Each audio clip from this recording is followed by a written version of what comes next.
Last Saturday, I watched the KonoSuba movie, which was recently made available in English on Crunchyroll. As I mentioned in my review for the movie, I enjoyed it so much that I decided to start watching the series. I just finished watching the first season on Monday, and today I'll share my thoughts on the show. KonoSuba God's Blessing on This Wonderful World is an anime adaptation of a light novel series by Natsume Akatsuki. Here's a brief summary of the plot taken from Wikipedia. Following an untimely and embarrassing death, Kazuma Sato, a Japanese teenager shut-in NEET, meets a goddess named Aqua, who offers to reincarnate him in an RPG world where he can go on adventures and battle monsters. Despite being offered a superpowered item or ability in this new world, Kazuma, following some provocation, chooses Aqua herself to accompany him to the town of Axel, quickly finding her absent-mindedness to be less than beneficial. With Aqua unable to return to the afterlife until the Devil King is defeated, the two form a party with a magician named Megumin and a crusader named Darkness. Due to the party's dysfunctional abilities, Kazuma quickly gives up on the idea of defeating the Devil King and tries to live a comfortable lifestyle, only to find that the circumstances of his daily life are forcing him and his party to encounter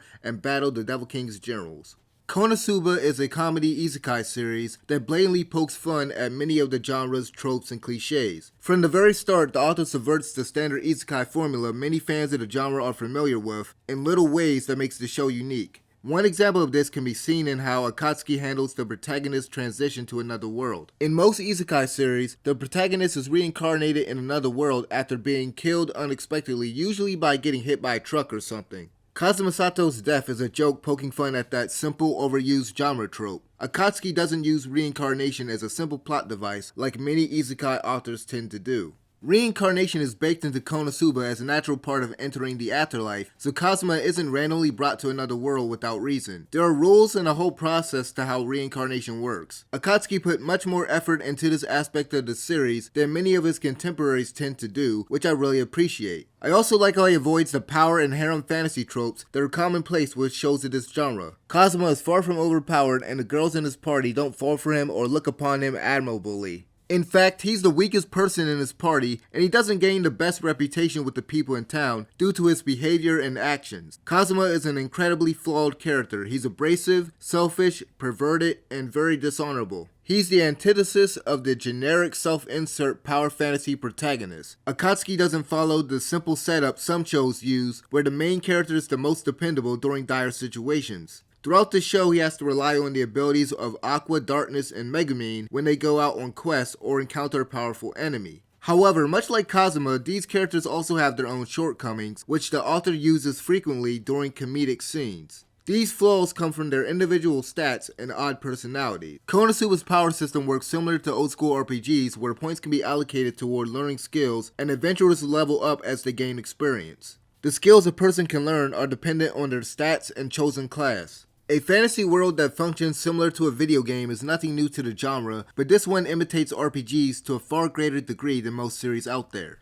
This show wears its video game inspiration on its sleeve, as there are gags and references throughout the show that gamers will surely appreciate. Anyway, most of Kazuma's stats are low, with the exception of his intelligence and luck. Compared to the other members of his party, he's arguably the most rational and unfortunately the most stable among them. As I mentioned before, the members of his party are very flawed, but they also bring something to the table that they would be lacking otherwise. For example, Aqua has a below average intelligence stat and is therefore clumsy and prone to making poor decisions. The character is not entirely stupid, but she often behaves like a whiny child, which tends to annoy Kazuma. As an archpriest, she acts as the party's support and can resurrect people as well as purify undead enemies. Conversely, the youngest member of the party, Megumin, has very high intelligence, which allows her to use explosion, which unfortunately is the only magic she knows. On top of that, she can only use it once per day, and it typically drains her energy, making her useless after she casts it.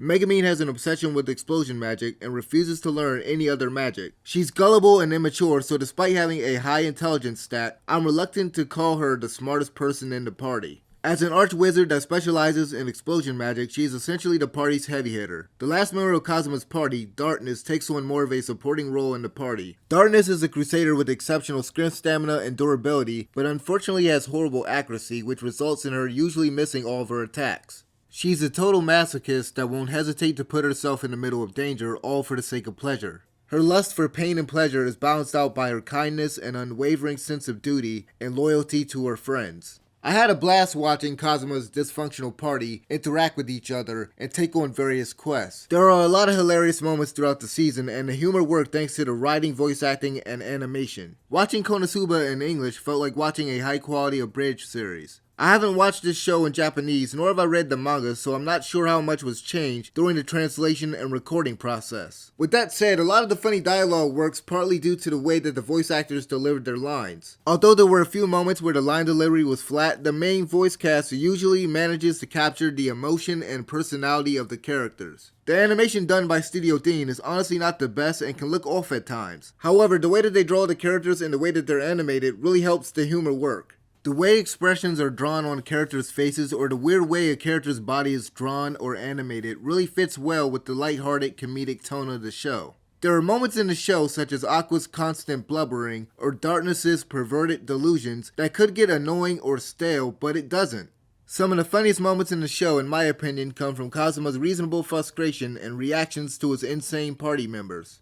Darkness and her masochistic behavior is the funniest during times of conflict, in which the show effortlessly nails the tonal shifts that occur. There's a lot of sexual innuendo in the show, and it's mostly conveyed through the characters' behavior and dialogue. These instances are played up for laughs, and it wouldn't have worked if it wasn't for the great performances of the voice actors. The only thing that I didn't like about this show is the overabundance of fanservice. It is easy to tell the type of audience the author was trying to appeal to when looking at many of the character designs for the women. While I do like the character designs for the main cast, I'm not a big fan of the abnormally big-breasted design of many of the female characters. All things considered, I really enjoyed watching the first season of KonoSuba. The world is more fleshed out than expected, the writing is solid, and the voice acting is good the majority of the time. The animation isn't the best, and the amount of fan service might turn some people off. Regardless, I would definitely recommend checking this series out if you're looking for a relaxing comedy to watch. Thank you guys for watching this review. Let me know what you guys think about KonoSuba in the comment section below. Like the video, subscribe, and I'll see you guys next time. This has been Fear No Hate. I'm out of here. Peace.